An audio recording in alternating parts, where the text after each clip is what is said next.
ನಮಸ್ಕಾರ ಸ್ನೇಹಿತರೆ, Kannada books knowledge ಚಾನೆಲ್ಗೆ ನಿಮ್ಗೆಲ್ಲರಿಗೂ ಆತ್ಮೀಯ ಸ್ವಾಗತ.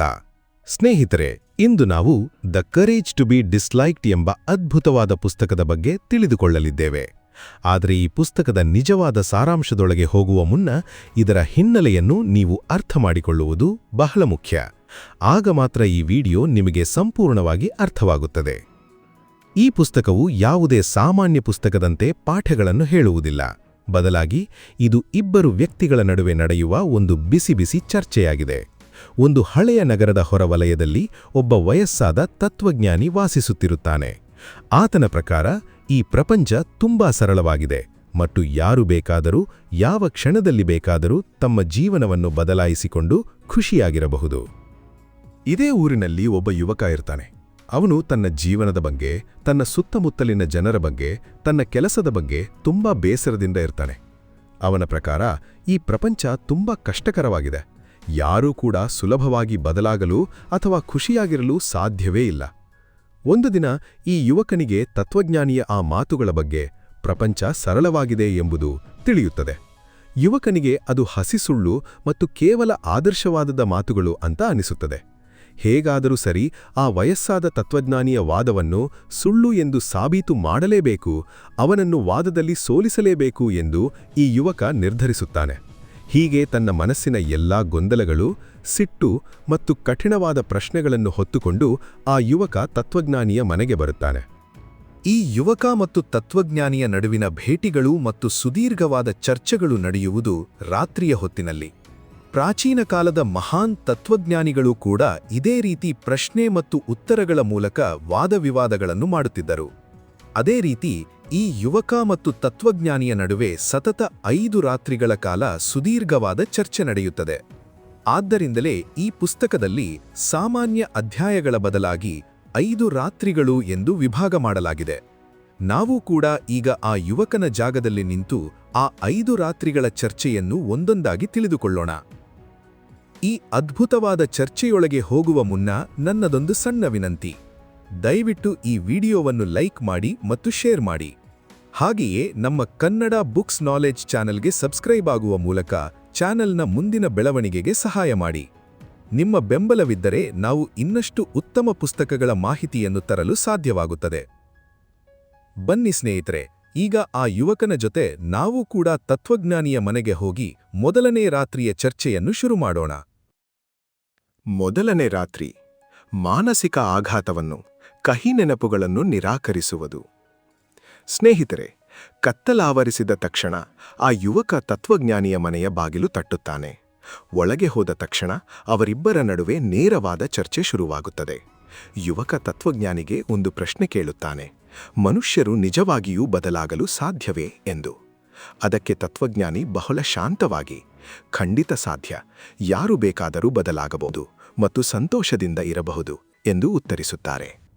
ಆಗ ಯುವಕ ತನ್ನ ಒಬ್ಬ ಸ್ನೇಹಿತನ ಕಥೆಯನ್ನು ಹೇಳುತ್ತಾನೆ. ನನ್ನೊಬ್ಬ ಸ್ನೇಹಿತನಿದ್ದಾನೆ. ಅವನು ಹಲವಾರು ವರ್ಷಗಳಿಂದ ತನ್ನ ಕೋಣೆಯಿಂದ ಹೊರಗೆ ಬಂದಿಲ್ಲ.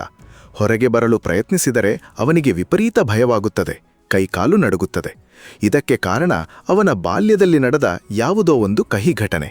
ಅವನ ತಂದೆ ತಾಯಿ ಅವನನ್ನು ಸರಿಯಾಗಿ ನೋಡಿಕೊಳ್ಳದೇ ಇರಬಹುದು, ಅಥವಾ ಶಾಲೆಯಲ್ಲಿ ಯಾರಾದರೂ ಅವನಿಗೆ ತೀವ್ರವಾಗಿ ಅವಮಾನ ಮಾಡಿರಬಹುದು. ಹೀಗಾಗಿ ಆ ಹಳೆಯ ಕಹಿ ಘಟನೆಗಳಿಂದಾಗಿ ಅವನು ಇಂದು ಹೊರಬರಲಾಗದೆ ಒದ್ದಾಡುತ್ತಿದ್ದಾನೆ. ಇದನ್ನು ನೀವು ಹೇಗೆ ಸುಳ್ಳು ಎನ್ನುತ್ತೀರಿ ಎಂದು ಯುವಕ ವಾದಿಸುತ್ತಾನೆ. ಸಾಮಾನ್ಯವಾಗಿ ನಾವು ಕೂಡ ಆ ಯುವಕನ ಮಾತನ್ನೇ ಒಪ್ಪುತ್ತೇವೆ ಅಲ್ವಾ? ನಮ್ಮ ಇಂದಿನ ಕಷ್ಟಗಳಿಗೆ, ನಮ್ಮ ಕೋಪಕ್ಕೆ ಅಥವಾ ನಮ್ಮ ಸೋಲಿಗೆ ನಮ್ಮ ಹಿಂದಿನ ಯಾವುದೋ ಘಟನೆಯೇ ಕಾರಣ ಎಂದು ನಾವು ನಂಬಿದ್ದೇವೆ. ಇದನ್ನು ಮನೋವಿಜ್ಞಾನದಲ್ಲಿ ಕಾರಣವಾದ ಎಂದು ಕರೆಯುತ್ತಾರೆ. ಅಂದರೆ ಪ್ರತಿಯೊಂದು ಪರಿಣಾಮಕ್ಕೂ ಹಿಂದೆ ಒಂದು ಕಾರಣವಿರುತ್ತದೆ ಎಂಬ ನಂಬಿಕೆ. ಆದರೆ ಇಲ್ಲಿ ತತ್ವಜ್ಞಾನಿ ಕೊಡುವ ಉತ್ತರ ನಮ್ಮೆಲ್ಲರ ಯೋಚನಾ ಲಹರಿಯನ್ನೇ ಬದಲಾಯಿಸುತ್ತದೆ. ತತ್ವಜ್ಞಾನಿ ಹೇಳುತ್ತಾರೆ, ನಿನ್ನ ಸ್ನೇಹಿತ ತನ್ನ ಹಿಂದಿನ ಕಹಿ ಘಟನೆಯಿಂದಾಗಿ ಕೋಣೆಯಿಂದ ಹೊರಬರುತ್ತಿಲ್ಲ ಎನ್ನುವುದು ಸಂಪೂರ್ಣ ಸುಳ್ಳು. ನಿಜವೇನೆಂದರೆ ಅವನು ಹೊರಗೆ ಹೋಗಬಾರದು ಎಂದು ಮೊದಲೇ ತೀರ್ಮಾನ ಮಾಡಿದ್ದಾನೆ. ಆ ಉದ್ದೇಶವನ್ನ ಈಡೇರಿಸಿಕೊಳ್ಳಲು ಅವನು ತನ್ನ ಹಿಂದಿನ ಕಹಿ ನೆನಪುಗಳನ್ನು ಕೇವಲ ಒಂದು ನೆಪವಾಗಿ ಬಳಸಿಕೊಳ್ಳುತ್ತಿದ್ದಾನೆ. ಇದನ್ನು ಕೇಳಿ ಯುವಕನಿಗೆ ವಿಪರೀತ ಸಿಟ್ಟು ಬರುತ್ತದೆ. ಆಗ ತತ್ವಜ್ಞಾನಿ ಮತ್ತಷ್ಟು ವಿವರಿಸುತ್ತಾರೆ. ಗಮನವಿಟ್ಟು ಕೇಳು, ನಿನ್ನ ಸ್ನೇಹಿತ ಕೋಣೆಯೊಳಗಿದ್ದರೆ ಮಾತ್ರ ಅವನ ತಂದೆ ತಾಯಿ ಅವನಿಗೆ ವಿಶೇಷವಾದ ಗಮನ ನೀಡುತ್ತಾರೆ. ಅವನ ಬಗ್ಗೆ ವಿಪರೀತ ಕಾಳಜಿ ತೋರಿಸುತ್ತಾರೆ. ಒಂದು ವೇಳೆ ಅವನು ಹೊರಗೆ ಬಂದು ಸಾಮಾನ್ಯ ಮನುಷ್ಯನಂತೆ ಕೆಲಸ ಮಾಡಲು ಶುರು ಮಾಡಿದರೆ ಅವನು ಎಲ್ಲರಂತೆ ಸಾಮಾನ್ಯನಾಗುತ್ತಾನೆ. ಹೊರಗಿನ ಪ್ರಪಂಚದಲ್ಲಿ ಅವನು ಸೋಲಬಹುದು, ಬೇರೆಯವರು ಅವನನ್ನು ಟೀಕಿಸಬಹುದು. ಆ ಸೋಲು ಮತ್ತು ಟೀಕೆಯನ್ನು ಎದುರಿಸುವ ಧೈರ್ಯ ಅವನಿಗೆ ಇಲ್ಲ. ಆದ್ದರಿಂದಲೇ ನನಗೆ ಹೊರಗೆ ಹೋದರೆ ಭಯವಾಗುತ್ತದೆ ಎಂಬ ನೆಪವನ್ನು ಸೃಷ್ಟಿಸಿಕೊಂಡು ಅವನು ಮನೆಯೊಳಗೆ ಸುರಕ್ಷಿತವಾಗಿ ಕುಳಿತಿದ್ದಾನೆ. ಅವನ ನಿಜವಾದ ಉದ್ದೇಶ ಹೊರಗಿನ ಪ್ರಪಂಚದ ಕಷ್ಟಗಳನ್ನು ತಪ್ಪಿಸಿಕೊಳ್ಳುವುದು. ಇದನ್ನೇ ಉದ್ದೇಶವಾದ ಎಂದು ಕರೆಯುವುದು. ಸ್ನೇಹಿತರೆ, ಈ ಮಾತು ನಮಗೆ ಸ್ವಲ್ಪ ಕಠಿಣ ಎನಿಸಿದರೂ ಇದು 100ಕ್ಕೆ 100 ಸತ್ಯ. ನಾವು ನಮ್ಮ ತಪ್ಪುಗಳನ್ನು ಅಥವಾ ನಮ್ಮ ಸೋಲುಗಳನ್ನು ಮುಚ್ಚಿಕೊಳ್ಳಲು ಯಾವಾಗಲೂ ಬೇರೆ ಯಾವುದನ್ನಾದರೂ ಅಥವಾ ಯಾರನ್ನಾದರೂ ದೂಷಿಸುತ್ತೇವೆ.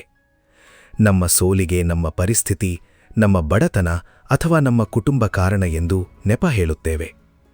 ಇದನ್ನು ಇನ್ನಷ್ಟು ಸುಲಭವಾಗಿ ಅರ್ಥಮಾಡಿಸಲು ತತ್ವಜ್ಞಾನಿ ಇನ್ನೊಂದು ಉದಾಹರಣೆ ನೀಡುತ್ತಾರೆ. ಯುವಕನನ್ನು ಕುರಿತು, ನಿನ್ನೆ ನೀನು ಒಂದು ಉಪಹಾರ ಗೃಹದಲ್ಲಿ, ಹೋಟೆಲ್ನಲ್ಲಿ ಕುಳಿತಿರುವಾಗ ಅಲ್ಲಿ ಕೆಲಸ ಮಾಡುವ ಸಿಬ್ಬಂದಿ ನಿನ್ನ ಹೊಸ ಬಟ್ಟೆಯ ಮೇಲೆ ಆಕಸ್ಮಿಕವಾಗಿ ಕಾಫಿ ಚೆಲ್ಲಿದ. ಆಗ ನೀನು ಅವನ ಮೇಲೆ ವಿಪರೀತವಾಗಿ ಕೂಗಾಡಿದೆ. ಏಕೆ ಹಾಗೆ ಮಾಡಿದೆ ಎಂದು ಕೇಳುತ್ತಾರೆ. ಅದಕ್ಕೆ ಯುವಕ, ನನಗೆ ವಿಪರೀತ ಕೋಪ ಬಂತು.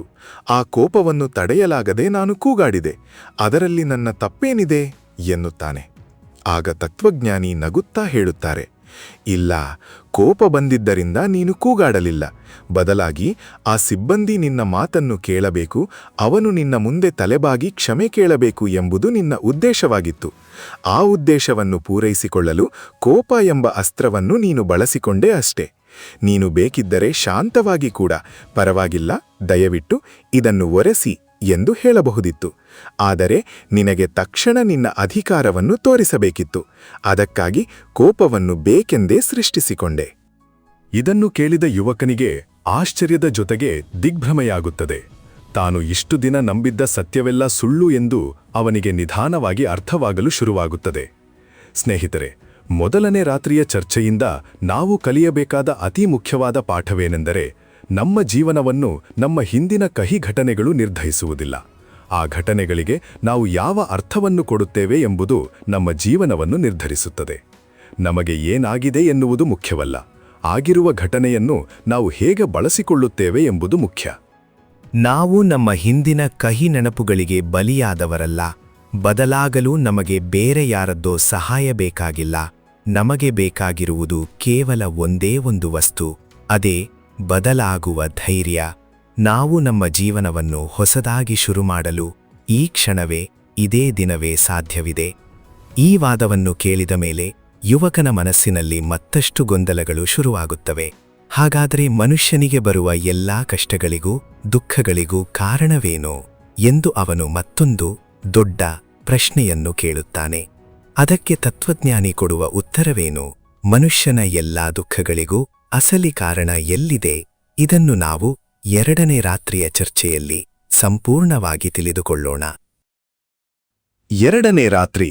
ಎಲ್ಲ ಸಮಸ್ಯೆಗಳಿಗೂ ಮಾನವ ಸಂಬಂಧಗಳೇ ಮೂಲ ಕಾರಣ. ಸ್ನೇಹಿತರೆ, ಮೊದಲನೇ ದಿನದ ಚರ್ಚೆ ಮುಗಿದ ಮೇಲೆ ಯುವಕನ ಮನಸ್ಸಿನಲ್ಲಿ ಗೊಂದಲಗಳು ಮತ್ತಷ್ಟು ಹೆಚ್ಚಾಗುತ್ತವೆ. 1 ವಾರದ ನಂತರ ಆ ಯುವಕ ಮತ್ತೆ ತತ್ವಜ್ಞಾನಿಯ ಮನೆಗೆ ಬರುತ್ತಾನೆ. ಅವನ ತಲೆಯಲ್ಲಿ ಒಂದು ದೊಡ್ಡ ಪ್ರಶ್ನೆ ಇರುತ್ತದೆ. ಯುವಕ ಕೇಳುತ್ತಾನೆ, ಸ್ವಾಮಿ, ನೀವು ಹೇಳಿದ ಹಾಗೆ ನನ್ನ ಹಿಂದಿನ ಕಹಿ ಘಟನೆಗಳಿಗೂ ನನ್ನ ಇಂದಿನ ಕಷ್ಟಗಳಿಗೂ ಯಾವುದೇ ಸಂಬಂಧವಿಲ್ಲ ಎಂದೇ ಇಟ್ಟುಕೊಳ್ಳೋಣ. ಹಾಗಾದರೆ ಮನುಷ್ಯನಿಗೆ ಎದುರಾಗುವ ಈ ಎಲ್ಲಾ ದುಃಖಗಳಿಗೆ, ನೋವಿಗೆ ಹಾಗೂ ಕಷ್ಟಗಳಿಗೆ ನಿಜವಾದ ಕಾರಣವೇನು? ಇದಕ್ಕೆ ತತ್ವಜ್ಞಾನಿ ನೀಡುವ ಉತ್ತರ ಯುವಕನಿಗೆ ಮಾತ್ರವಲ್ಲ, ನಮಗೂ ಕೂಡ ದೊಡ್ಡ ಆಘಾತ ನೀಡುತ್ತದೆ. ತತ್ವಜ್ಞಾನಿ ಹೇಳುತ್ತಾರೆ, ಈ ಪ್ರಪಂಚದಲ್ಲಿ ಮನುಷ್ಯನಿಗೆ ಎದುರಾಗುವ ಪ್ರತಿಯೊಂದು ಸಮಸ್ಯೆಗೂ, ಪ್ರತಿಯೊಂದು ದುಃಖಕ್ಕೂ ಮೂಲ ಕಾರಣ ಒಂದೇ, ಅದೇ ಇತರರೊಂದಿಗಿನ ನಮ್ಮ ಸಂಬಂಧಗಳು. ಈ ಮಾತನ್ನ ಕೇಳಿ ಯುವಕ ನಗುತ್ತಾನೆ. ಇದು ಹೇಗೆ ಸಾಧ್ಯ? ಉದಾಹರಣೆಗೆ, ನನಗೆ ನನ್ನ ಬಗ್ಗೆಯೇ ಇಷ್ಟವಿಲ್ಲ, ನಾನು ನೋಡಲು ಸುಂದರವಿಲ್ಲ, ನನ್ನ ಬಳಿ ಹಣವಿಲ್ಲ, ನನಗೆ ಒಳ್ಳೆಯ ಕೆಲಸವಿಲ್ಲ ಎಂಬ ಕೀಳರಿಮೆ ನನ್ನಲ್ಲಿದೆ. ಇದು ನನ್ನ ವೈಯಕ್ತಿಕ ಸಮಸ್ಯೆ ಅಲ್ವಾ? ಇದಕ್ಕೂ ಬೇರೆಯವರಿಗೂ ಏನು ಸಂಬಂಧ ಎಂದು ವಾದಿಸುತ್ತಾನೆ. ಆಗ ತತ್ವಜ್ಞಾನಿ ಅತ್ಯಂತ ಸೂಕ್ಷ್ಮವಾದ ಒಂದು ಸತ್ಯವನ್ನ ಬಿಚ್ಚಿಡುತ್ತಾರೆ. ನಿನಗೆ ನಿನ್ನ ಬಗ್ಗೆ ಇಷ್ಟವಿಲ್ಲದಿರಲು ಮುಖ್ಯ ಕಾರಣವೇ ಬೇರೆಯವರು. ಇತರರು ನಿನ್ನನ್ನು ಎಲ್ಲಿ ತಿರಸ್ಕರಿಸುತ್ತಾರೋ, ಬೇರೆಯವರು ನಿನಗೆ ಎಲ್ಲಿ ಅವಮಾನ ಮಾಡುತ್ತಾರೋ ಎಂಬ ಭಯ ನಿನಗಿದೆ. ಆ ನೋವನ್ನು ತಪ್ಪಿಸಿಕೊಳ್ಳಲು ಮತ್ತು ಬೇರೆಯವರಿಂದ ದೂರ ಉಳಿಯಲು ನಿನ್ನ ಮನಸ್ಸು ನಾನು ಯಾವುದಕ್ಕೂ ಲಾಯಕ್ಕಿಲ್ಲ, ನಾನು ನೋಡಲು ಚೆನ್ನಾಗಿಲ್ಲ ಎಂಬ ಕೀಳರಿಮೆಯನ್ನ ಬೇಕೆಂದೇ ಸೃಷ್ಟಿಸಿಕೊಂಡಿದೆ. ಅಂದರೆ ನಿನ್ನ ವೈಯಕ್ತಿಕ ಸಮಸ್ಯೆಯ ಮೂಲ ಇರುವುದು ಸಮಾಜ ಮತ್ತು ಇತರ ಜನರ ಬಗ್ಗೆ ನಿನಗಿರುವ ಭಯದಲ್ಲಿ. ಒಂದು ವೇಳೆ ಈ ಇಡೀ ಭೂಮಿಯ ಮೇಲೆ ನೀನೊಬ್ಬನೇ ಇದ್ದಿದ್ದರೆ, ನಿನ್ನನ್ನು ಹೋಲಿಕೆ ಮಾಡಿಕೊಳ್ಳಲು ಬೇರೆ ಯಾರೂ ಇಲ್ಲದಿದ್ದರೆ ನಿನಗೆ ಈ ಕೀಳರಿಮೆ ಬರುತ್ತಿತ್ತಾ? ಖಂಡಿತ ಇಲ್ಲ. ಸ್ನೇಹಿತರೆ, ಈ ಮಾತು ಎಷ್ಟು ಸತ್ಯ ಅಲ್ವಾ? ನಮ್ಮ ಬಳಿ ಉತ್ತಮವಾದ ಬಟ್ಟೆ ಇಲ್ಲ ಎಂದು ನಾವು ಒಂಟಿಯಾಗಿ ಮನೆಯಲ್ಲಿರುವಾಗ ನಮಗೆ ಬೇಸರವಾಗುವುದಿಲ್ಲ. ಆದರೆ ಆ ಬಟ್ಟೆಯನ್ನು ಹಾಕಿಕೊಂಡು 4 ಜನರ ಮಧ್ಯೆ ಹೋದಾಗ ಮಾತ್ರ ನಮಗೆ ಕೀಳರಿಮೆ ಶುರುವಾಗುತ್ತದೆ. ಅಂದರೆ ನಮ್ಮ ಎಲ್ಲಾ ಸಮಸ್ಯೆಗಳಿಗೂ ಇತರ ಜನರ ಜೊತೆಗಿನ ನಮ್ಮ ಸಂಬಂಧವೇ ಕಾರಣ. ಇದೇ ವಿಷಯದಲ್ಲಿ ತತ್ವಜ್ಞಾನಿ ಕೀಳರಿಮೆಯ ಭಾವನೆಯ ಬಗ್ಗೆ ಒಂದು ಅದ್ಭುತವಾದ ಪಾಠವನ್ನು ಕಲಿಸುತ್ತಾರೆ. ಅವರು ಹೇಳುವ ಪ್ರಕಾರ ಕೀಳರಿಮೆ ಇರುವುದು ತಪ್ಪೇನಲ್ಲ, ಪ್ರಪಂಚದಲ್ಲಿ ಯಾರೂ ಪರಿಪೂರ್ಣರಲ್ಲ. ಆದರೆ ಆ ಕೀಳರಿಮೆಯನ್ನು ನಾವು ಹೇಗೆ ಬಳಸಿಕೊಳ್ಳುತ್ತೇವೆ ಎಂಬುದು ನಮ್ಮ ಜೀವನವನ್ನು ನಿರ್ಧರಿಸುತ್ತದೆ. ಉದಾಹರಣೆಗೆ, ನನ್ನ ಸ್ನೇಹಿತ ನನಗಿಂತ ಹೆಚ್ಚು ಅಂಕ ತೆಗೆದಿದ್ದಾನೆ ಅಥವಾ ನನಗಿಂತ ಹೆಚ್ಚು ಹಣ ಸಂಪಾದಿಸುತ್ತಿದ್ದಾನೆ. ಹಾಗಾಗಿ ನಾನು ಇನ್ನಷ್ಟು ಕಷ್ಟಪಟ್ಟು ಕೆಲಸ ಮಾಡಿ ಅವನಷ್ಟು ಎತ್ತರಕ್ಕೆ ಬೆಳೆಯಬೇಕು ಎಂದುಕೊಳ್ಳುವುದು ಆರೋಗ್ಯಕರವಾದ ಕೀಳರಿಮೆ. ಇದು ನಮ್ಮ ಬೆಳವಣಿಗೆಗೆ ಸಹಾಯ ಮಾಡುತ್ತದೆ. ಆದರೆ ಅವನು ನನಗಿಂತ ಮುಂದಿದ್ದಾನೆ, ಹಾಗಾಗಿ ನನ್ನ ಕೈಯಲ್ಲಿ ಏನೂ ಮಾಡಲು ಸಾಧ್ಯವೇ ಇಲ್ಲ, ನನ್ನ ಹಣೆಬರಹವೇ ಇಷ್ಟು ಎಂದು ಪ್ರಯತ್ನವನ್ನೇ ಬಿಟ್ಟು ಮನೆಯಲ್ಲಿ ಕೂರುವುದು ಅನಾರೋಗ್ಯಕರವಾದ ಕೀಳರಿಮೆ. ಹೆಚ್ಚಿನ ಜನ ಮಾಡುವುದು ಇದನ್ನೇ. ನಾವು ನಮ್ಮ ಸೋಲಿಗೆ ನಮ್ಮ ಕೀಳರಿಮೆಯನ್ನು ಒಂದು ನೆಪವಾಗಿ ಬಳಸಿಕೊಳ್ಳುತ್ತೇವೆ. 2ನೇ ರಾತ್ರಿಯಲ್ಲಿ ನಮಗೆ ಸಿಗುವ ಇನ್ನೊಂದು ಅತಿ ದೊಡ್ಡ ಜೀವನ ಪಾಠವೆಂದರೆ, ಜೀವನವು ಬೇರೆಯವರ ಜೊತೆ ಮಾಡುವ ಓಟದ ಸ್ಪರ್ಧೆಯಲ್ಲ. ನಾವು ಸದಾ ಬೇರೆಯವರ ಜೊತೆ ನಮ್ಮನ್ನು ಹೋಲಿಕೆ ಮಾಡಿಕೊಳ್ಳುತ್ತಲೇ ಇರುತ್ತೇವೆ. ಅವನು ನನಗಿಂತ ಮುಂದೆ ಹೋಗಿಬಿಟ್ಟ, ನಾನು ಹಿಂದೆ ಉಳಿದುಬಿಟ್ಟೆ ಎಂದು ದಿನನಿತ್ಯ ಕೊರಗುತ್ತೇವೆ. ತತ್ವಜ್ಞಾನಿ ಹೇಳುತ್ತಾರೆ, ಯಾವಾಗ ನಾವು ಜೀವನವನ್ನು ಒಂದು ಸ್ಪರ್ಧೆ ಎಂದು ಭಾವಿಸುತ್ತೇವೆಯೋ ಆಗ ಇಡೀ ಪ್ರಪಂಚವೇ ನಮಗೆ ಶತ್ರುವಾಗಿ ಕಾಣುತ್ತದೆ. ಪ್ರತಿಯೊಬ್ಬರೂ ನಮಗಿಂತ ಮುಂದೆ ಹೋಗಿಬಿಡುತ್ತಾರೋ ಎಂಬ ಭಯದಲ್ಲಿಯೇ ನಾವು ಬದುಕಬೇಕಾಗುತ್ತದೆ. ಬೇರೆಯವರ ಯಶಸ್ಸನ್ನು ನೋಡಿ ನಮಗೆ ಖುಷಿಪಡಲು ಸಾಧ್ಯವೇ ಆಗುವುದಿಲ್ಲ, ಏಕೆಂದರೆ ಅವರ ಯಶಸ್ಸು ನಮಗೆ ನಮ್ಮ ಸೋಲಿನಂತೆ ಕಾಣುತ್ತದೆ. ನಿಜವಾದ ಯಶಸ್ಸು ಎಂದರೆ ಬೇರೆಯವರನ್ನು ಸೋಲಿಸಿ ಮುಂದೆ ಹೋಗುವುದಲ್ಲ. ನಿನ್ನೆ ನಾವು ಹೇಗಿದ್ದೇವೋ ಅದಕ್ಕಿಂತ ಇಂದು ನಾವು ಸ್ವಲ್ಪ ಉತ್ತಮವಾಗಿದ್ದೇವೆಯೇ ಎಂದು ನೋಡಿಕೊಳ್ಳುವುದು. ನಮ್ಮ ಓಟ ನಮಗಾಗಿ ಮಾತ್ರ ಇರಬೇಕೇ ಹೊರತು ಪಕ್ಕದವರ ಜೊತೆಯಲ್ಲ. ಯುವಕ ಇದನ್ನೆಲ್ಲ ಕೇಳಿ, ಹಾಗಾದ್ರೆ ನನ್ನ ಮೇಲೆ ಯಾರಾದರೂ ವಿನಾಕಾರಣ ಜಗಳಕ್ಕೆ ಬಂದರೆ ಕೋಪ ಮಾಡಿಕೊಂಡ್ರೆ ನಾನೇನು ಮಾಡಬೇಕು ಎಂದು ಕೇಳುತ್ತಾನೆ. ತತ್ವಜ್ಞಾನಿ ನಗುತ್ತಾ ಹೇಳುತ್ತಾರೆ, ಯಾರಾದರೂ ನಿನ್ನ ಜೊತೆ ಜಗಳಕ್ಕೆ ಬಂದರೆ ಅಥವಾ ನಿನ್ನನ್ನು ಟೀಕಿಸಿದರೆ ಆ ವಾದದಲ್ಲಿ ನೀನು ಗೆಲ್ಲಲೇಬೇಕು ಎಂದು ಹಠ ಹಿಡಿಯಬೇಡ. ವಾದದಲ್ಲಿ ಗೆಲ್ಲುವುದು ಎಂದರೆ ಎದುರಿನ ವ್ಯಕ್ತಿಯನ್ನು ಸೋಲಿಸುವುದು. ಅದರಿಂದ ನಿಮ್ಮ ಸಂಬಂಧ ಶಾಶ್ವತವಾಗಿ ಹಾಳಾಗುತ್ತದೆ. ಒಂದು ವೇಳೆ ಜಗಳದಲ್ಲಿ ನಿನ್ನದೇ ತಪ್ಪಿದ್ದರೆ, ಹೌದು ಇದು ನನ್ನ ತಪ್ಪು ಎಂದು ಒಪ್ಪಿಕೊಳ್ಳಲು ನಿನಗೆ ಧೈರ್ಯವಿರಬೇಕು. ತಪ್ಪು ಒಪ್ಪಿಕೊಳ್ಳುವುದು ಎಂದರೆ ಸೋಲಲ್ಲ, ಅದು ನಿನ್ನ ವ್ಯಕ್ತಿತ್ವದ ದೊಡ್ಡತನವನ್ನು ತೋರಿಸುತ್ತದೆ.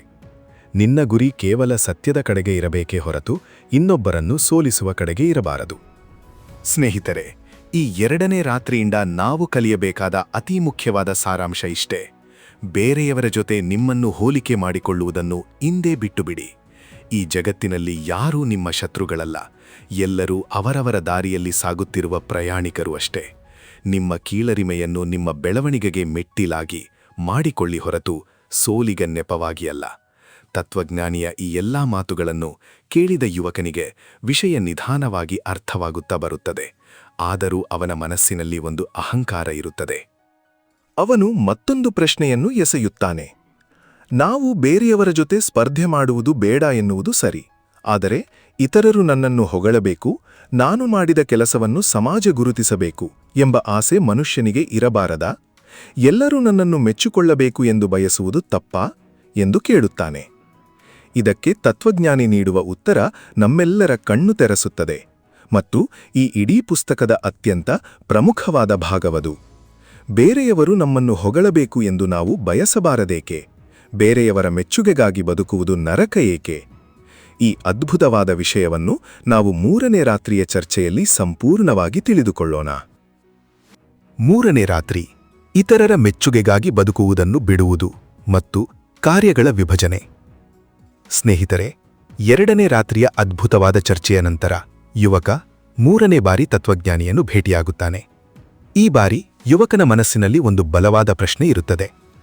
ಮನುಷ್ಯನಿಗೆ ಬೇರೆಯವರು ತನ್ನನ್ನು ಹೊಗಳಬೇಕು, ತಾನು ಮಾಡುವ ಕೆಲಸವನ್ನು ಸಮಾಜ ಮೆಚ್ಚಿಕೊಳ್ಳಬೇಕು ಎಂಬ ಆಸೆ ಇರುವುದು ಸಹಜ ತಾನೆ? ಅದರಲ್ಲಿ ತಪ್ಪೇನಿದೆ? ಸಮಾಜ ನಮ್ಮನ್ನು ಗುರುತಿಸಬೇಕು ಎಂದು ನಾವು ಬಯಸಬಾರದಾ ಎಂದು ಕೇಳುತ್ತಾನೆ. ಇದಕ್ಕೆ ತತ್ವಜ್ಞಾನಿ ಕೊಡುವ ಉತ್ತರ ನಮ್ಮೆಲ್ಲರ ಯೋಚನೆಯನ್ನೇ ಬುಡಮೇಲು ಮಾಡುತ್ತದೆ.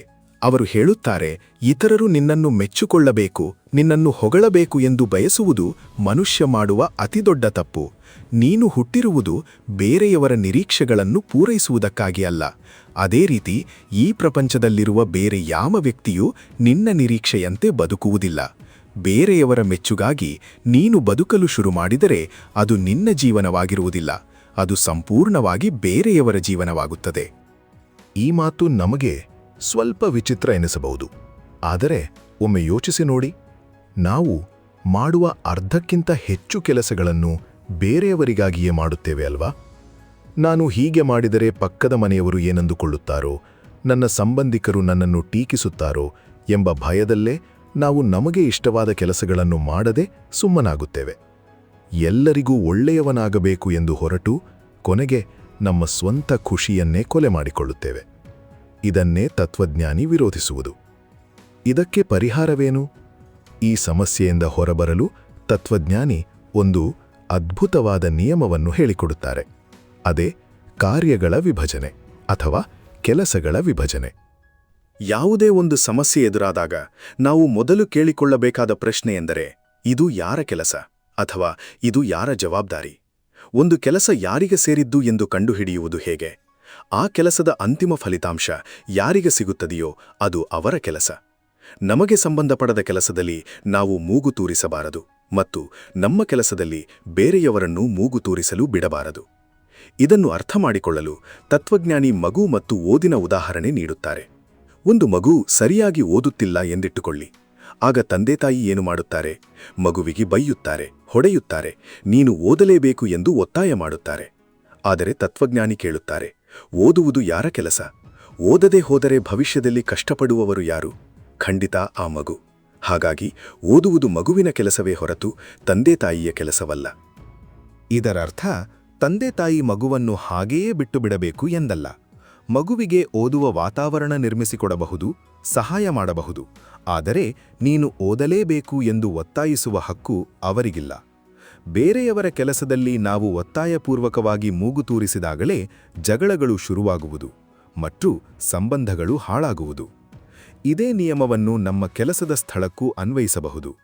ನಿಮ್ಮ ಕಚೇರಿಯಲ್ಲಿ ನಿಮ್ಮ ಮೇಲಧಿಕಾರಿ ಯಾವಾಗಲೂ ನಿಮ್ಮ ಮೇಲೆ ಕೋಪ ಮಾಡಿಕೊಳ್ಳುತ್ತಾನೆ ಮತ್ತು ನಿಮ್ಮನ್ನು ಕಂಡರೆ ಅವನಿಗೆ ಇಷ್ಟವೇ ಇಲ್ಲ ಎಂದುಕೊಳ್ಳಿ. ಆಗ ನೀವು ಆತನನ್ನು ಒಲಿಸಿಕೊಳ್ಳಲು, ಅವನಿಗೆ ಇಷ್ಟವಾಗುವಂತೆ ನಿಮ್ಮನ್ನು ನೀವು ಬದಲಾಯಿಸಿಕೊಳ್ಳಲು ಪ್ರಯತ್ನಿಸುತ್ತೀರಾ? ಖಂಡಿತ ಬೇಡ ಎನ್ನುತ್ತಾರೆ ತತ್ವಜ್ಞಾನಿ. ಏಕೆಂದರೆ ನಿಮ್ಮ ಕೆಲಸವನ್ನು ಪ್ರಾಮಾಣಿಕವಾಗಿ ಮಾಡುವುದು ನಿಮ್ಮ ಕೆಲಸ. ಆ ಕೆಲಸವನ್ನು ನೋಡಿ ಮೆಚ್ಚಿಕೊಳ್ಳಬೇಕೋ ಅಥವಾ ಕೋಪ ಮಾಡಿಕೊಳ್ಳಬೇಕೋ ಎಂಬುದು ಅವರ ಕೆಲಸ. ಅವರ ಕೆಲಸದ ಬಗ್ಗೆ ನೀವು ಯಾಕೆ ಚಿಂತೆ ಮಾಡುತ್ತೀರಾ? ಅವರಿಗೆ ನಿಮ್ಮ ಮೇಲೆ ವಿನಾಕಾರಣ ಕೋಪವಿದ್ದರೆ ಅದು ಅವರ ಸಮಸ್ಯೆ, ನಿಮ್ಮದಲ್ಲ. ಅವರು ನಿಮ್ಮನ್ನು ಮೆಚ್ಚಿಕೊಳ್ಳುತ್ತಿಲ್ಲ ಎಂದು ನಿಮ್ಮ ಪ್ರಾಮಾಣಿಕತೆಯನ್ನು ನೀವು ಬದಲಾಯಿಸಿಕೊಳ್ಳುವ ಅಗತ್ಯವಿಲ್ಲ. ಇದೆಲ್ಲವನ್ನು ಕೇಳಿದ ಯುವಕನಿಗೆ ಮತ್ತೊಂದು ಪ್ರಶ್ನೆ ಮೂಡುತ್ತದೆ. ನಾನು ನನ್ನ ಕೆಲಸ ಮಾತ್ರ ನೋಡಿಕೊಂಡು ಬೇರೆಯವರ ಬಗ್ಗೆ ತಲೆಕೆಡಿಸಿಕೊಳ್ಳದೇ ಇದ್ದರೆ ಜನ ನನ್ನನ್ನು ಇಷ್ಟಪಡುವುದಿಲ್ಲ. ಎಲ್ಲರೂ ನನ್ನನ್ನು ಒಂಟಿ ಮಾಡುತ್ತಾರೆ, ನನ್ನನ್ನು ತಿರಸ್ಕರಿಸುತ್ತಾರೆ ಅಲ್ವಾ? ಹಾಗಾದರೆ ನಿಜವಾದ ಸ್ವಾತಂತ್ರ್ಯ ಎಂದರೇನು ಎಂದು ಕೇಳುತ್ತಾನೆ. ಆಗ ತತ್ವಜ್ಞಾನಿ ಈ ಪುಸ್ತಕದ ಅತಿ ಪ್ರಮುಖವಾದ ವಾಕ್ಯವನ್ನು ಹೇಳುತ್ತಾರೆ.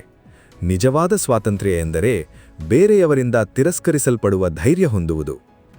ಹೌದು ಸ್ನೇಹಿತರೆ, ಯಾರೋ ಒಬ್ಬರು ನಿಮ್ಮನ್ನು ಇಷ್ಟಪಡುತ್ತಿಲ್ಲ, ನಿಮ್ಮನ್ನು ದ್ವೇಷಿಸುತ್ತಿದ್ದಾರೆ ಎಂದರೆ ನೀವು ಯಾರಿಗೂ ಹೆದರದೆ ನಿಮ್ಮ ಸ್ವಂತ ನಿಯಮಗಳ ಪ್ರಕಾರ ಅತ್ಯಂತ ಸ್ವತಂತ್ರವಾಗಿ ಬದುಕುತ್ತಿದ್ದೀರಿ ಎಂದರ್ಥ. ಎಲ್ಲರನ್ನೂ ಮೆಚ್ಚಿಸುವ ಗುಲಾಮಗಿರಿಯಿಂದ ನೀವು ಹೊರಬಂದಿದ್ದೀರಿ ಎಂದರ್ಥ. ಯಾರೋ ನಿಮ್ಮನ್ನು ದ್ವೇಷಿಸುತ್ತಾರೆ ಎಂಬ ಭಯದಿಂದ ನಿಮ್ಮ ಜೀವನದ ದಾರಿಯನ್ನು ಬದಲಾಯಿಸಬೇಡಿ. ಸ್ನೇಹಿತರೆ, ವಿಡಿಯೋದ ಮುಂದಿನ ಭಾಗಕ್ಕೆ ಹೋಗುವ ಮುನ್ನ ಒಂದು ಸಣ್ಣ ವಿನಂತಿ. ಬಹಳಷ್ಟು ಜನ ನಮ್ಮ ವಿಡಿಯೋಗಳನ್ನು ಇಷ್ಟಪಟ್ಟು ನೋಡುತ್ತೀರಾ, ಆದರೆ ಕೆಲವರು ಚಾನಲ್ಗೆ ಸಬ್ಸ್ಕ್ರೈಬ್ ಮಾಡುವುದೇ ಇಲ್ಲ. ನಿಮ್ಮ ಪ್ರತಿಯೊಂದು ಸಬ್ಸ್ಕ್ರಿಪ್ಷನ್ ನಮ್ಮ ಕನ್ನಡ ಬುಕ್ಸ್ ನಾಲೆಡ್ಜ್ ಚಾನೆಲ್ನ ಬೆಳವಣಿಗೆಗೆ ತುಂಬಾ ದೊಡ್ಡ ಸಹಾಯ ಮಾಡುತ್ತದೆ. ಹಾಗಾಗಿ ದಯವಿಟ್ಟು ಈಗಲೇ ಸಬ್ಸ್ಕ್ರೈಬ್ ಮಾಡಿ ಬೆಂಬಲಿಸಿ. ಈಗ ಕಥೆಯ ಮುಂದಿನ ಭಾಗಕ್ಕೆ ಬರೋಣ. 3ನೇ ರಾತ್ರಿಯ ಈ ವಿಚಾರಗಳೆಲ್ಲ ಯುವಕನಿಗೆ ಸಂಪೂರ್ಣವಾಗಿ ಅರ್ಥವಾಗುತ್ತದೆ. ಆದರೆ 4ನೇ ರಾತ್ರಿ ಈ ಚರ್ಚೆ ಒಂದು ವಿಭಿನ್ನವಾದ ತಿರುವನ್ನು ಪಡೆದುಕೊಳ್ಳುತ್ತದೆ. ನಾವು ಸಮಾಜದ ಒಂದು ಭಾಗವಾಗಿ ಹೇಗೆ ಬದುಕಬೇಕು ಎಂಬುದರ ಬಗ್ಗೆ ಅತಿ ದೊಡ್ಡ ರಹಸ್ಯವೊಂದು ಆ ರಾತ್ರಿ ಬಯಲಾಗುತ್ತದೆ. ಬನ್ನಿ, ಈಗ 4ನೇ ರಾತ್ರಿಯ ಚರ್ಚೆಯಲ್ಲಿ ಏನಾಗುತ್ತದೆ ಎಂದು ನೋಡೋಣ. 4ನೇ ರಾತ್ರಿ, ಪ್ರಪಂಚದ ಕೇಂದ್ರಬಿಂದು ಎಲ್ಲಿದೆ ಮತ್ತು ಸಮಾನತೆಯ ಸಂಬಂಧಗಳು. ಸ್ನೇಹಿತರೆ, 3ನೇ ರಾತ್ರಿಯಲ್ಲಿ ಕಾರ್ಯಗಳ ವಿಭಜನೆಯ ಬಗ್ಗೆ ತಿಳಿದುಕೊಂಡ ಮೇಲೆ ಯುವಕನಿಗೆ ಒಂದು ಹೊಸ ಗೊಂದಲ ಶುರುವಾಗುತ್ತದೆ. 4ನೇ ರಾತ್ರಿ ತತ್ವಜ್ಞಾನಿಯನ್ನು ಭೇಟಿಯಾದ ತಕ್ಷಣ ಅವನು ಕೇಳುತ್ತಾನೆ, ಸ್ವಾಮಿ, ನೀವು ಹೇಳಿದ ಹಾಗೆ ನನ್ನ ಕೆಲಸವನ್ನು ಮಾತ್ರ ನಾನು ನೋಡಿಕೊಂಡು ಬೇರೆಯವರು ಏನೇ ಅಂದುಕೊಂಡರೂ ತಲೆಕೆಡಿಸಿಕೊಳ್ಳದೇ ಇದ್ದರೆ ನಾನು ಸಮಾಜದಿಂದ ದೂರವಾಗುವುದಿಲ್ಲವೇ? ನನಗೆ ಯಾರ ಬೆಂಬಲವೂ ಇಲ್ಲದೆ ನಾನು ಸಂಪೂರ್ಣವಾಗಿ ಒಂಟಿಯಾಗುವುದಿಲ್ಲವೇ ಎಂದು. ಇದಕ್ಕೆ ತತ್ವಜ್ಞಾನಿ ಅತ್ಯಂತ ಸುಂದರವಾದ ಉತ್ತರವನ್ನು ನೀಡುತ್ತಾರೆ. ಕಾರ್ಯಗಳ ವಿಭಜನೆ ಮಾಡುವುದು ಸಂಬಂಧಗಳನ್ನು ಕಡಿದುಕೊಳ್ಳುವುದಕ್ಕಲ್ಲ, ಬದಲಾಗಿ ಅದು ಉತ್ತಮ ಸಂಬಂಧಗಳ ಆರಂಭಿಕ ಹಂತ ಮಾತ್ರ. ನಮ್ಮೆಲ್ಲರ ಅಂತಿಮ ಗುರಿ ಸಮಾಜದಲ್ಲಿ ಸಮುದಾಯ ಭಾವನೆಯನ್ನು ಹೊಂದುವುದು ಎನ್ನುತ್ತಾರೆ. ಯುವಕನಿಗೆ ಈ ಸಮುದಾಯ ಭಾವನೆ ಎಂದರೆ ಏನು ಎಂದು ಅರ್ಥವಾಗುವುದಿಲ್ಲ. ಆಗ ತತ್ವಜ್ಞಾನಿ ಅದನ್ನು ವಿವರಿಸುತ್ತಾರೆ. ಸಮುದಾಯ ಭಾವನೆ ಎಂದರೆ ನಾನು ಈ ಸಮಾಜದ ಒಂದು ಭಾಗ, ಇಲ್ಲಿ ನನಗೆ ನನ್ನದೇ ಆದ ಒಂದು ಜಾಗವಿದೆ ಮತ್ತು ನಾನು ಇಲ್ಲಿ ಸುರಕ್ಷಿತವಾಗಿದ್ದೇನೆ ಎಂಬ ಭಾವನೆ. ಪ್ರತಿಯೊಬ್ಬ ಮನುಷ್ಯನಿಗೂ ಈ ಭಾವನೆ ಬೇಕೇ ಬೇಕು. ಆದರೆ ಇದನ್ನು ಪಡೆದುಕೊಳ್ಳುವುದು ಹೇಗೆ ಎಂಬುದರಲ್ಲೇ ನಾವೆಲ್ಲರೂ ತಪ್ಪು ಮಾಡುತ್ತೇವೆ ಎನ್ನುತ್ತಾರೆ. ಆಗ ತತ್ವಜ್ಞಾನಿ ನಮ್ಮೆಲ್ಲರ ಅತಿದೊಡ್ಡ ತಪ್ಪೊಂದನ್ನು ಎತ್ತಿ ತೋರಿಸುತ್ತಾರೆ. ಅದೇ ನಾವೇ ಪ್ರಪಂಚದ ಕೇಂದ್ರಬಿಂದು ಎಂದು ಅಂದುಕೊಳ್ಳುವುದು.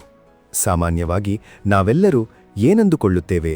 ನನ್ನ ಸುತ್ತಮುತ್ತ ಇರುವ ಜನರು, ನನ್ನ ಕಚೇರಿಯ ಸಹೋದ್ಯೋಗಿಗಳು, ನನ್ನ ಸ್ನೇಹಿತರು ಯಾವಾಗಲೂ ನನ್ನ ಕಷ್ಟಗಳಿಗೆ ಸ್ಪಂದಿಸಬೇಕು, ನನ್ನ ಪರವಾಗಿರಬೇಕು ಎಂದು ಬಯಸುತ್ತೇವೆ.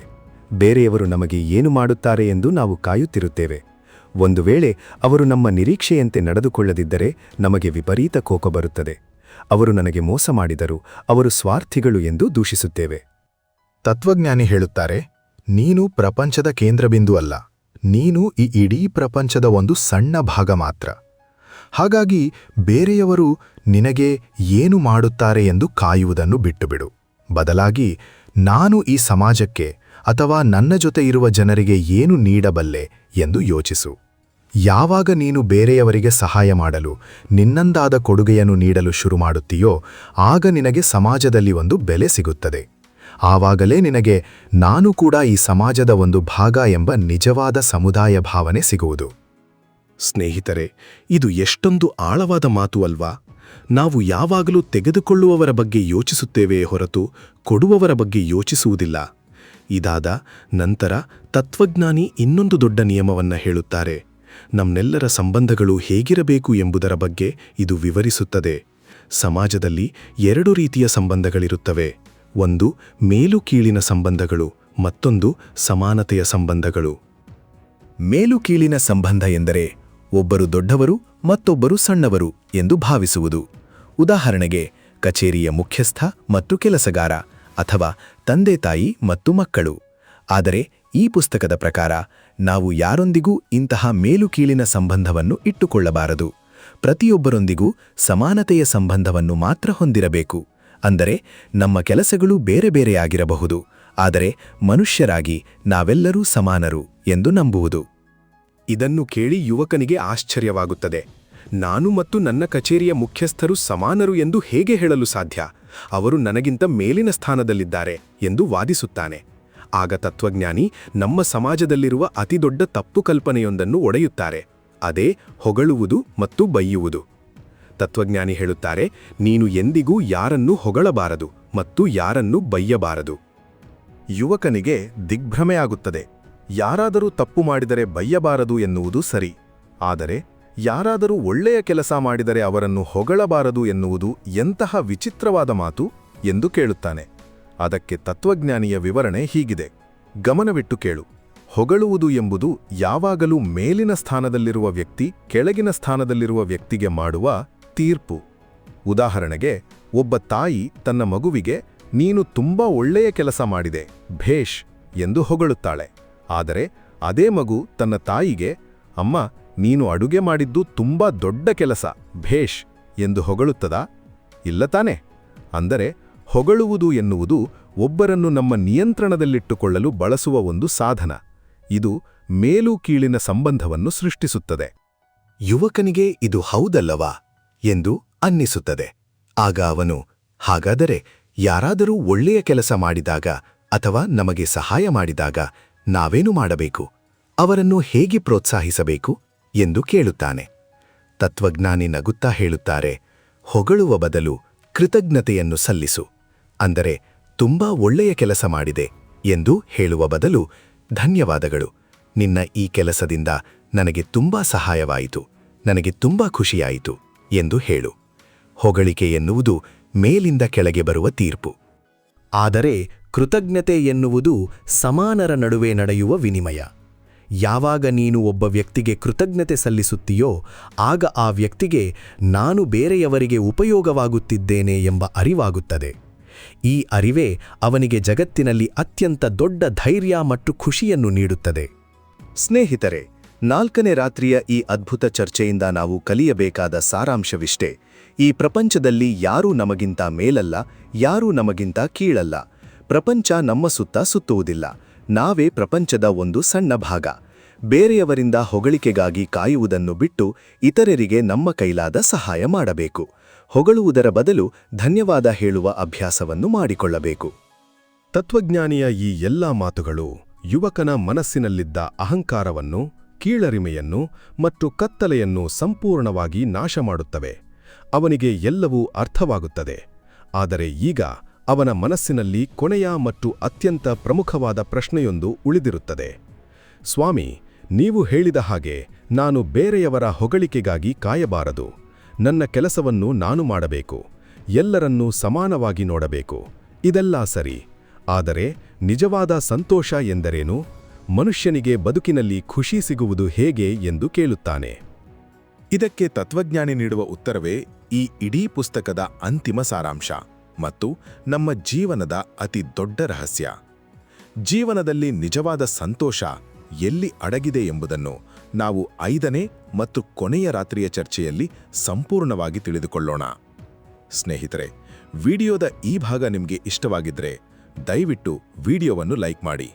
ಈಗ ಬನ್ನಿ, ತಡ ಮಾಡದೆ ಕೊನೆಯ ಮತ್ತು ಅತ್ಯಂತ ಕುತೂಹಲಕಾರಿಯಾದ 5ನೇ ರಾತ್ರಿಯ ಚರ್ಚೆಯತ್ತ ಸಾಗೋಣ. 5ನೇ ರಾತ್ರಿ, ಪ್ರಸ್ತುತ ಕ್ಷಣದಲ್ಲಿ ಬದುಕುವುದು ಮತ್ತು ಜೀವನದ ನಿಜವಾದ ಸಂತೋಷ. ಸ್ನೇಹಿತರೆ, ಇದು ಕೊನೆಯ ಮತ್ತು ಅತ್ಯಂತ ಪ್ರಮುಖವಾದ ರಾತ್ರಿ. ಯುವಕನಿಗೆ ಈಗ ಕಾರ್ಯಗಳ ವಿಭಜನೆ ಮತ್ತು ಸಮೂಹ ಭಾವನೆಯ ಬಗ್ಗೆ ಒಂದು ಮಟ್ಟದ ಸ್ಪಷ್ಟತೆ ಸಿಕ್ಕಿರುತ್ತದೆ. ಆದರೆ ಅವನ ಮನಸ್ಸಿನಲ್ಲಿ ಇನ್ನೂ ಒಂದು ಕಾಡುವ ಪ್ರಶ್ನೆ ಇರುತ್ತದೆ: ಜೀವನದಲ್ಲಿ ನಮಗೆ ನಿಜವಾದ ಸಂತೋಷ ಸಿಗುವುದು ಹೇಗೆ? ನಾವು ಪರಿಪೂರ್ಣರಲ್ಲದಿದ್ದರೂ ನಮ್ಮನ್ನು ನಾವು ಹೇಗೆ ಒಪ್ಪಿಕೊಳ್ಳುವುದು? ತತ್ವಜ್ಞಾನಿ ಈ 5ನೇ ರಾತ್ರಿ ನಮಗೆ 3 ಪ್ರಮುಖ ಮಂತ್ರಗಳನ್ನು ಹೇಳಿಕೊಡುತ್ತಾರೆ. ಈ 3 ಮಂತ್ರಗಳು ನಮ್ಮ ಜೀವನದ ದೃಷ್ಟಿಕೋನವನ್ನೇ ಬದಲಾಯಿಸುತ್ತವೆ. 1. ಸ್ವಯಂ ಸ್ವೀಕಾರ, ಸೆಲ್ಫ್ ಆಕ್ಸೆಪ್ಟೆನ್ಸ್. ಮೊದಲನೆಯದಾಗಿ ತತ್ವಜ್ಞಾನಿ ಸ್ವಯಂ ದೃಢೀಕರಣ ಮತ್ತು ಸ್ವಯಂ ಸ್ವೀಕಾರದ ನಡುವಿನ ವ್ಯತ್ಯಾಸವನ್ನು ತಿಳಿಸುತ್ತಾರೆ.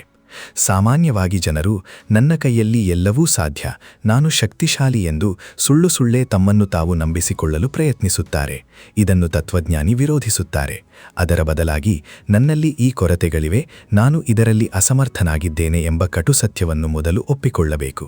ನಮಗೆ ಬದಲಾಯಿಸಲು ಸಾಧ್ಯವಿರುವ ವಿಷಯಗಳ ಮೇಲೆ ಮಾತ್ರ ಗಮನ ಹರಿಸಬೇಕು ಮತ್ತು ಬದಲಾಯಿಸಲು ಸಾಧ್ಯವಿಲ್ಲದ ವಿಷಯಗಳನ್ನು, ಉದಾಹರಣೆಗೆ ನಮ್ಮ ಹುಟ್ಟು ಅಥವಾ ಗತಕಾಲ, ಹಾಗೆಯೇ ಒಪ್ಪಿಕೊಳ್ಳಬೇಕು.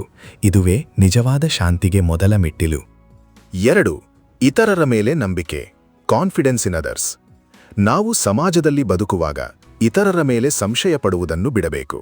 ಯಾವುದೇ ಷರತ್ತು ಇಲ್ಲದೆ ಬೇರೆಯವರನ್ನು ನಂಬುವುದನ್ನು ಕಲಿಯಬೇಕು. ನೀವು ಯಾರನ್ನಾದರೂ ನಂಬಿದಾಗ ಅವರು ನಿಮಗೆ ಮೋಸ ಮಾಡಬಹುದು, ಅದು ಅವರ ಜವಾಬ್ದಾರಿ, ಅವರ ಕೆಲಸ. ಆದರೆ ಯಾರನ್ನೂ ನಂಬದೆ ಸದಾ ಸಂಶಯದಿಂದ ಬದುಕುವುದು ನಿಮ್ಮ ಜವಾಬ್ದಾರಿ, ಮತ್ತು ಅದು ನಿಮ್ಮನ್ನು ನೆಮ್ಮದಿಯಿಂದ ಇರಲು ಬಿಡುವುದಿಲ್ಲ. ಯಾವಾಗ ನೀವು ಇತರರನ್ನು ಶತ್ರುಗಳಂತೆ ನೋಡದೆ ಮಿತ್ರರಂತೆ ನೋಡುತ್ತೀರೋ ಆಗ ಮಾತ್ರ ನಿಮಗೆ ಸಮಾಜದಲ್ಲಿ ಭದ್ರತೆಯ ಭಾವನೆ ಸಿಗುತ್ತದೆ. 3. ಇತರರಿಗೆ ಕೊಡುಗೆ ನೀಡುವುದು. Contribution to others. ಇದು ಈ ಇಡೀ ಪುಸ್ತಕದ ಅತಿ ದೊಡ್ಡ ರಹಸ್ಯ. ತತ್ವಜ್ಞಾನಿ ಹೇಳುತ್ತಾರೆ, ನಿಜವಾದ ಸಂತೋಷ ಎಂದರೆ ನಾನು ಇತರರಿಗೆ ಪ್ರಯೋಜನಕಾರಿಯಾಗಿದ್ದೇನೆ ಎಂಬ ಭಾವನೆ. ನಮಗೆ ಸಂತೋಷ ಸಿಗುವುದು ಬೇರೆಯವರಿಂದ ಏನನ್ನಾದರೂ ಪಡೆದಾಗ ಅಲ್ಲ, ಬದಲಾಗಿ ನಾವು ಇತರರಿಗೆ ಏನನ್ನಾದರೂ ನೀಡಿದಾಗ ಅಥವಾ ಇತರರ ಜೀವನದಲ್ಲಿ ನಮ್ಮಿಂದ ಬದಲಾವಣೆಯಾಗುತ್ತಿದೆ ಎಂದು ನಮಗೆ ಅನ್ನಿಸಿದಾಗ. ಇದು ನೀವು ಮಾಡುವ ಸಣ್ಣ ಕೆಲಸವೂ ಇರಬಹುದು ಅಥವಾ ದೊಡ್ಡ ಸಹಾಯವೂ ಇರಬಹುದು. ನಾನು ಯಾರಿಗೋ ಒಬ್ಬರಿಗೆ ಸಹಾಯವಾಗುತ್ತಿದ್ದೇನೆ ಎಂಬ ಈ ಅರಿವೇ ನಮಗೆ ಜೀವನದಲ್ಲಿ ಅತ್ಯಂತ ದೊಡ್ಡ ತೃಪ್ತಿಯನ್ನು ನೀಡುತ್ತದೆ. ಇದನ್ನೆಲ್ಲ ಕೇಳಿದ ಯುವಕನಿಗೆ ಒಂದು ಸಂಶಯ ಬರುತ್ತದೆ. ಹಾಗಾದರೆ ಜೀವನದ ಗುರಿ ಏನು? ನಾವು ಯಾವುದೋ ಒಂದು ದೊಡ್ಡ ಗುರಿಯನ್ನು ತಲುಪಲು ಓಡುತ್ತಿರಬೇಕಲ್ಲವೇ?